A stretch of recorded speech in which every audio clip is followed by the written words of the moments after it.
What is going on, guys? Welcome back to the channel. My name is Miguel. You're watching Miguel EDC, the channel where we talk everything EDC gear here. And today we're checking out a brand new package here that just came in from Remette. I'm excited to check this one out, share it with you guys. They sent this one in for me to do an unboxing, review down the road. So I'm going to share my raw first impressions with you here. Of course, this one will be linked down below if you guys are interested in checking out prices, availability, and variants. Here we go. Premium unboxing feel to it. We got the zipper pouch right here with the Remette logo. We recently checked out one other model here. You'll see it in a second. That was absolutely epic. So if you haven't seen that upload, I'll bring it out here during size comparisons. But man, oh man, this is gonna be an epic one, you guys. I hope you're ready, because I certainly am. We got a wiping cloth right here, and then we have the knife. I believe this new model is called the Woodpecker, right? The Woodpecker right here, and it's available, I think, in green, and then this purplish bluish right here.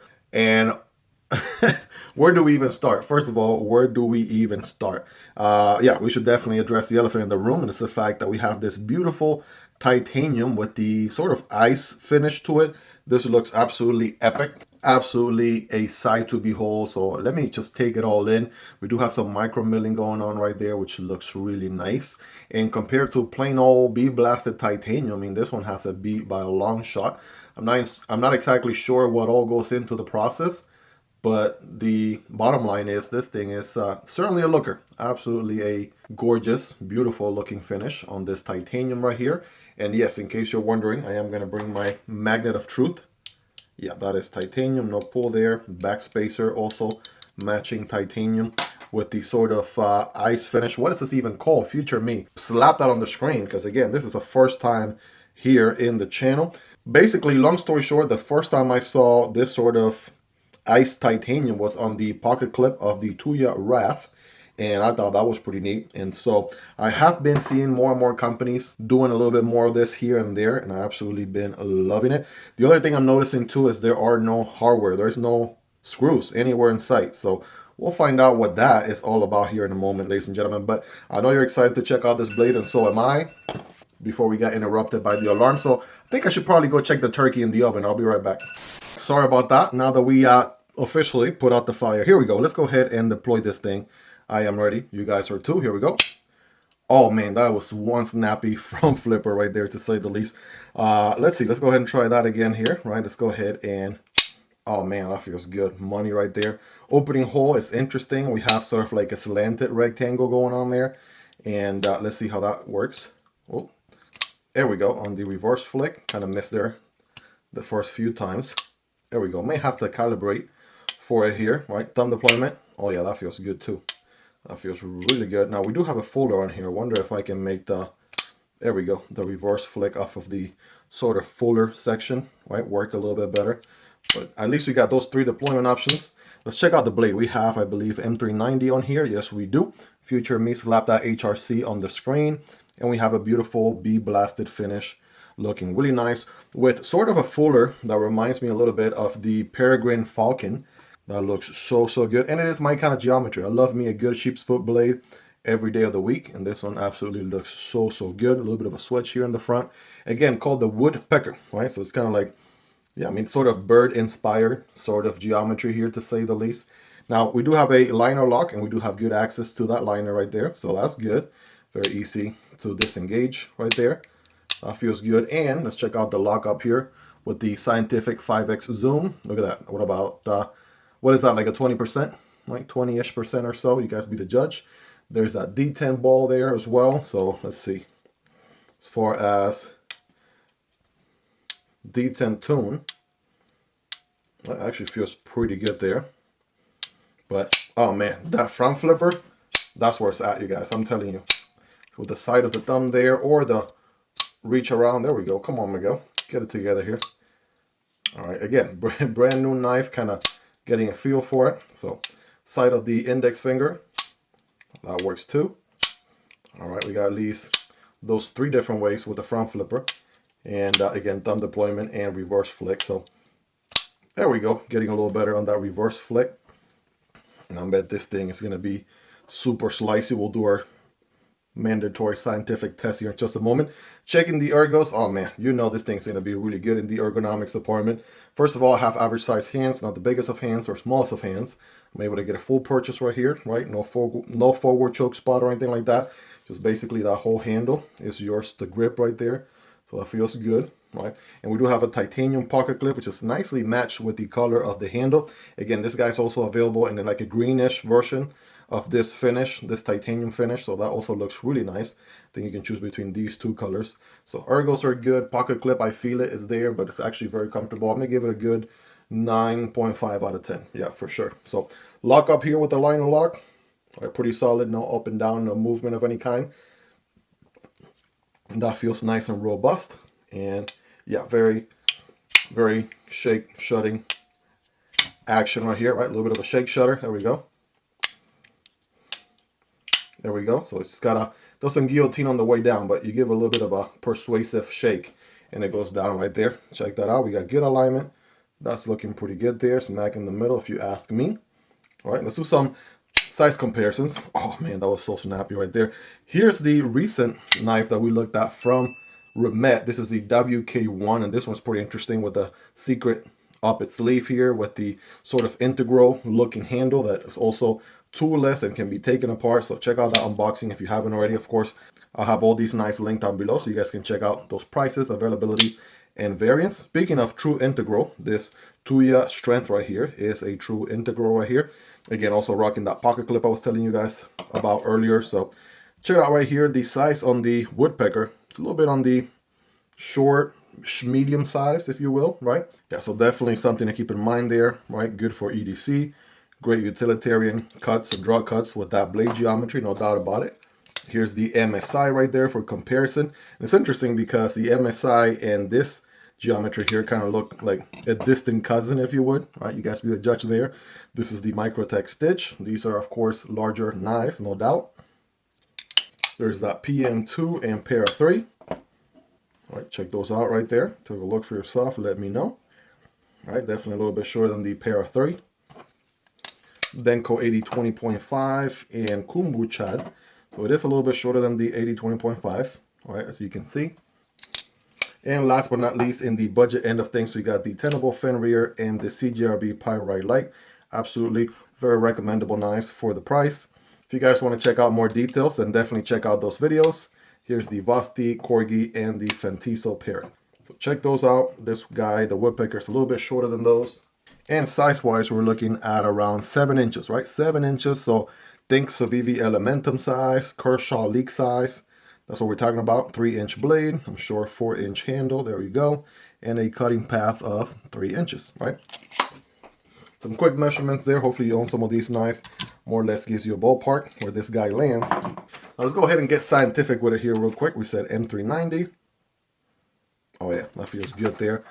Got a piece of textbook paper, nothing fancy here. Let's get the 5x zoom for the scientific method. Oh man, this thing is a laser. Look at that. Swirls already coming off the paper. Factory edge is a laser beam, as you would expect. Bam, full slice. Oh yeah.